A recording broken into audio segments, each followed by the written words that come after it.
Last part में हमने देखा था कि एलेक्स ने खुद को सेक्रीफाइस करके हुआन को मार दिया था, लेकिन एलेक्स खुद भी मर गया था और उसकी सोल भी उसकी बॉडी से निकल गई थी। अब आगे तो एपिसोड 110 की शुरुआत में हम सी किंगडम को देखते हैं, जहाँ के लोग सिर्फ एलेक्स की फाइट के रिजल्ट का वेट कर रहे थे। उसी वक्त एलेक्स अपनी डिवाइन स्पेयर भेजकर अपने सेनापति को ये बता देता है कि उसने अपर वर्ल्ड के आखिरी मेंबर को भी मार दिया है। तो ये जानकर सेनापति अपने सैनिकों को सब जगह ये बात फैला देने को बोलता है कि हमारे राजा ने अपर वर्ल्ड के सारे दुश्मनों को खत्म कर दिया है और अब हम पर कोई खतरा नहीं है। अब धीरे धीरे ये बात सब जगह फैल जाती है, जिसकी वजह से फायर किंगडम और सी किंगडम के लोग बहुत ही खुश हो गए थे। साथ ही ये बात एलेक्स के पेरेंट्स को भी पता चल गई थी, इसलिए वो उसे ढूंढने निकल गए थे। इधर माउंट बुलाओ और बूटियान हॉल में भी ये बात फैल जाती है कि एलेक्स ने अपर वर्ल्ड से आए सभी बंदों को मार दिया है, लेकिन उनमें से किसी को भी नहीं पता था कि एलेक्स कहाँ है। इस तरफ हम एक दूसरे डायमेंशन में एलेक्स की सोल को पड़ा हुआ देखते हैं, जो कि एक डेड बेड की तरह था और वहाँ सब कुछ ब्लैक एंड व्हाइट में था। तभी वहाँ गॉड ल्यू आ जाती है और एलेक्स की सोल को वहाँ से उठाकर वापस ले जाने लगती है। दूसरी तरफ हम उस खंडर में एलेक्स की बॉडी को पड़ा देखते हैं। उसी वक्त वहाँ गॉड ल्यू आ जाती है और अपने हीलिंग मेथड से एलेक्स की सुप्रीम बोन को वापस जोड़ देती है और उसकी सोल वापस उसकी बॉडी में डाल देती है, जिसकी वजह से एलेक्स फिर से जिंदा हो जाता है। लेकिन वो अभी बहुत ज्यादा घायल था, क्योंकि हुआन ने एलेक्स की बॉडी में मरते समय एक क्यूब इंसर्ट कर दिया था, जिसने एलेक्स की बॉडी को भी डैमेज कर दिया था। इस तरफ हम माउंट शेंग शेंग पर एलेक्स के पेरेंट्स को देखते हैं, जो हर जगह एलेक्स को ढूंढ चुके थे, लेकिन उन्हें एलेक्स कहीं नहीं मिला था। इसलिए जेसन और एलेक्स की मॉम को बहुत चिंता हो रही थी। इधर वापस सीन एलेक्स की तरफ शिफ्ट होता है, जहां वो बोलता है कि मेरी लगभग सारी एनर्जी खत्म हो गई है। अब मेरे पास बस इतनी ही एनर्जी बची है जिससे मैं अपने पेरेंट्स से मिल सकूं। आगे हम सी किंगडम को देखते हैं, जहां जश्न मनाए जा रहे थे और उसी के पास के फॉरेस्ट से एलेक्स चलते हुए सी किंगडम की तरफ आ रहा था, क्योंकि उसे लग रहा था कि वो मर जाएगा। इसलिए वो आखिरी बार अपने पेरेंट्स से मिलना चाहता था। लेकिन तभी वो एक रिवर में अपना चेहरा देखता है, जिसे देखकर वो सोचता है कि अगर मेरे पेरेंट्स ने मेरी ऐसी हालत देखी तो वो टूट जाएंगे। इसलिए एलेक्स उनसे ना मिलने का फैसला करके माउंट बुलाओ सीधा अपने भाई से मिलने आता है। जहां एलेक्स के पहुंचते ही माउंट बुलाओ का एक एल्डर कुछ सैनिकों के साथ बाहर आता है, जिसका हाथ एलेक्स ने पहले काट दिया था। अब वो एल्डर एलेक्स से कहता है कि तुम्हारी हिम्मत कैसे हुई यहाँ फिर से आने की। इस पे एलेक्स उसे बोलता है कि मैं यहाँ बस अपने भाई से मिलने आया हूँ, मुझे तुमसे लड़ने में कोई इंटरेस्ट नहीं है। लेकिन वो एल्डर तो एलेक्स को मारने का प्लान कर चुका था, इसलिए वो एक अटैक तैयार कर रहा था। लेकिन तभी वहाँ जेस आ जाता है और एलेक्स से उसकी हालत के बारे में पूछता है, जिस पे एलेक्स उससे कहता है कि मैं तुमसे अकेले में बात करना चाहता हूँ। अब वो दोनों एक माउंटेन पर आ जाते हैं, जहाँ एलेक्स अपनी सारी हालत के बारे में अपने भाई जेस को बताकर उससे कहता है कि तुम ये बात किसी को मत बताना और हमारे पेरेंट्स से कह देना कि मैं लड़ाई के बाद कल्टीवेशन के लिए कहीं चला गया हूँ। ये सुन के जेस एलेक्स से कहता है कि ये वर्ल्ड बहुत बड़ा है और यहाँ पर बहुत सारे ट्रेजर्स हैं, हो सकता है कि हम आपको बचाने का कोई रास्ता ढूंढ ले। इस पे एलेक्स बोलता है कि इसका कोई फायदा नहीं है, मेरा फाउंडेशन खराब हो चुका है, इसलिए अगर मुझ पे किसी डिवाइन मेडिसिन का भी इस्तेमाल करोगे तो भी उसका कोई फायदा नहीं होगा। उसी वक्त एलेक्स की हालत और खराब होने लगती है, तो जेस एलेक्स को सहारा देता है, जिसके बाद एलेक्स जेस से कहता है कि मैं तुमसे बस इतना चाहता हूँ कि तुम हमारे पेरेंट्स का अच्छे से ख्याल रखना और हाईएस्ट कल्टीवेशन तक पहुँचने की कोशिश करना, साथ ही समय आने पर हमारे पेरेंट्स को अपर वर्ल्ड में ले जाना। अब ये बोल के एलेक्स वहाँ से चला जाता है, लेकिन ये सारी बात जेस ने सीक्रेटली उनके पेरेंट्स को बता दी थी। आगे एलेक्स एक डेजर्ट में आ जाता है, जहाँ वो अपने बचपन में खेला करता था, क्योंकि एलेक्स चाहता था कि वो वहीं मरे जहाँ वो अपने बचपन में अक्सर आया करता था।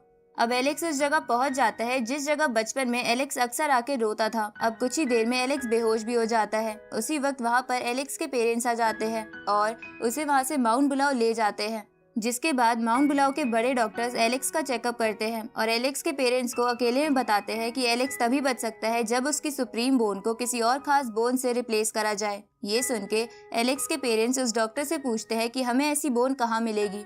इस पे डॉक्टर उन्हें बताता है कि ऐसी ही बोन आपके दूसरे बेटे के अंदर भी है, जो बोन माउंट बुलाओ के एक एल्डर ने ही उसे दी थी। ये सुन के एलेक्स के पेरेंट्स घबरा जाते हैं और डॉक्टर से पूछते हैं कि क्या एलेक्स को बचाने का और कोई रास्ता नहीं है। इस पे डॉक्टर कहता है कि शायद उसको बचाने का कोई और रास्ता भी हो, लेकिन अभी एलेक्स के पास इतना समय नहीं बचा है कि हम दूसरा रास्ता ढूंढ सके। ये सुन के एलेक्स की मॉम उस डॉक्टर से पूछती है कि अगर हम अपने दूसरे बेटे की बोन एलेक्स में डाल दे तो हमारे दूसरे बेटे यानी जेस का क्या होगा। इस पे डॉक्टर कहता है कि ये रास्ता बहुत ही खतरनाक है, अगर इसे आप इस्तेमाल करना चाहते हो तो जेस बहुत ज्यादा इंजर्ड हो जाएगा और अगर गलती से कोई भी मिस्टेक हुई तो उसकी जान तक खतरे में आ जाएगी। ऊपर से अभी ये भी पक्का नहीं है कि इससे एलेक्स की जान बच भी पाएगी या नहीं, क्योंकि इस मेथड का सक्सेस रेट सिर्फ 40% होता है। ये सुन के एलेक्स की मॉम बहुत दुखी हो जाती है। आगे रात को एलेक्स के पेरेंट्स उसके पास आते हैं, जहाँ एलेक्स की मॉम जेसन को कहती है कि जब एलेक्स बच्चा था तब भी उसकी सुप्रीम बोन निकली थी और तब हमने एलेक्स को स्टोन विलेज में अकेला छोड़ दिया था, इसलिए मैं अब की बार ऐसे ही बैठ के इसे मरता हुआ नहीं देख सकती। काश कुछ ऐसा हो जाए जिससे मेरी जान के बदले एलेक्स की जान बच जाए। ये सुन के जेसन बोलता है कि अगर हम कुछ नहीं करेंगे तो एलेक्स मर जाएगा, इसलिए हमें जेस से बात करनी चाहिए, क्योंकि एलेक्स को बचा के हम जेस को भी ठीक करने का रास्ता ढूंढ लेंगे। इस पे एलेक्स की मॉम बोलती है कि पर अगर उन दोनों को ही कुछ हो गया तो हम क्या करेंगे। इस तरफ जेस बाहर से ये सब कुछ सुन रहा था, तभी वो कमरे के अंदर आ जाता है और अपने पेरेंट्स से कहता है कि अगर मैं अपने भाई की जान बचा सकता हूँ तो मैं ऐसा जरूर करूँगा। इस पे एलेक्स की मॉम उससे कहती है कि मेरे लिए तुम दोनों ही बहुत कीमती हो, मैं तुम दोनों को ही नहीं खो सकती। ये सुन के जेस अपने पेरेंट्स से कहता है कि मैं आपकी सभी बातें मानूंगा और आपको मेरी बॉडी के साथ सब कुछ करने की पूरी आज़ादी है। अब ये बोल के जेस वहाँ से चला जाता है। इधर ये बात वो एल्डर अपने सैनिकों के साथ सुन लेता है। तभी एक सैनिक उस एल्डर से कहता है कि जेस वो बोन एलेक्स को कैसे दे सकता है, वो बोन तो उसे हमारे ग्रेट एल्डर ने दी थी। ये सुन के वो एल्डर कुछ सोचने लगता है। इस तरफ हम एलेक्स के पेरेंट्स को देखते हैं, जहाँ जेसन एलेक्स की मॉम से कहता है कि मुझे पता है तुम बहुत ज्यादा टेंशन में हो, लेकिन अगर तुम जल्द ही डिसीजन नहीं लोगी तो एलेक्स और ज्यादा वीक हो जाएगा। इस पे एलेक्स की मॉम रोते हुए जेसन से कहती है कि मैं भी एलेक्स को बचाना चाहती हूँ, लेकिन तब क्या होगा जब एलेक्स इससे ठीक नहीं हो पाएगा और हम जेस को भी मुसीबत में डाल देंगे। ये सुन के जेसन चिल्लाते हुए गॉड को बुरा भला बोलने लगता है कि उसकी वजह से उनकी फैमिली पर ये सब परेशानियां चल रही हैं।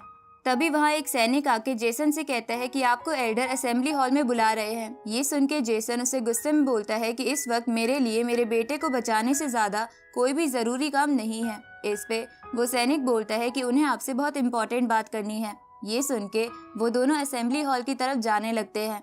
इधर हम एलेक्स को देखते हैं, तभी वहाँ वो एल्डर चाकू लेकर आता है ताकि वो उसे मार दे और जेस की सुप्रीम बोन उसे ना मिले। इस तरफ जेसन को भी इस बात का अंदाजा हो गया था, इसलिए वो भागते हुए वापस एलेक्स की तरफ आने लगता है। इधर एलेक्स को होश आ गया था और वो उस एल्डर के अटैक से बच गया था। तभी वो एल्डर एलेक्स से कहता है कि तुम्हारे पेरेंट्स तुम्हें बचाने के लिए कुछ भी करेंगे, इसलिए तुम लोअर वर्ल्ड को बचाना चाहते हो तो मेरे हाथों मर जाओ।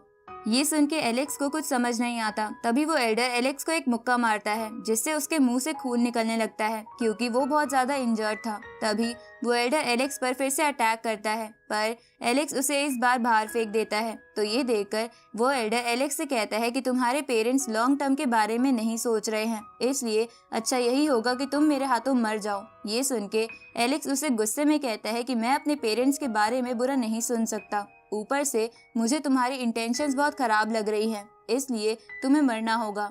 अब ये बोल के एलेक्स उस एल्डर पे अटैक कर देता है। तभी वहाँ जेसन भी पहुंच जाता है और अपने डिवाइन स्पेयर उसके अंदर घुसा देता है, जिसके बाद जेसन अपने डिवाइन स्पेयर उसके आर पार करके उसे जान से मार देता है। उसी वक्त एलेक्स फिर से नीचे गिर जाता है और इसी के साथ ये एपिसोड यही खत्म होता है।